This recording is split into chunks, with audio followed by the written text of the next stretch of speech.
Kerala NCP Pawar गटाचा वाद चव्हाट्यावर आलाय। एके ससेंद्रन केरळ सरकारमध्ये मंत्री, थॉमस यांची ससेंद्रन यांच्या जागी मंत्री करण्याची मागणी। थॉमस यांना पक्षांतर्गत आश्वासन दिलेलं आहे। ससेंद्रन यांच्या जागी मंत्री करा असं थॉमस यांचं म्हणणं आहे। थॉमस यांची मंत्री करण्याची मागणी आता सध्या समोर आलेली आहे। केरळ एनसीपी पवार गटाचा वाद चव्हाट्यावर आल्याचं पाहायला मिळतंय। एके ससेंद्रन केरळ सरकारमध्ये मंत्री आहेत।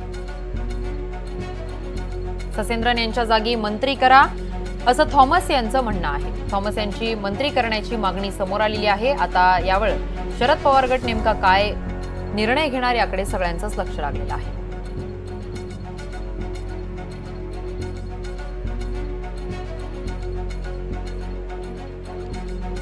अतिशय महत्त्वाची बातमी आहे। केरळ एनसीपी पवार गटाचा वाद सध्या चव्हाट्यावर आलेला आहे, त्यामुळे राजकीय वर्तुळात चर्चा रंगल्याचं पाहायला मिळतंय। एके ससेंद्रन केरळ सरकारमध्ये मंत्री आहेत। थॉमस यांची ससेंद्रन यांच्या जागी मंत्री करण्याची मागणी समोर आलेली आहे। थॉमस यांना पक्षांतर्गत आश्वासन दिलेलं आहे, त्यामुळे थॉमस यांना मंत्री करतात का हे पाहणं महत्त्वाचं ठरणार आहे।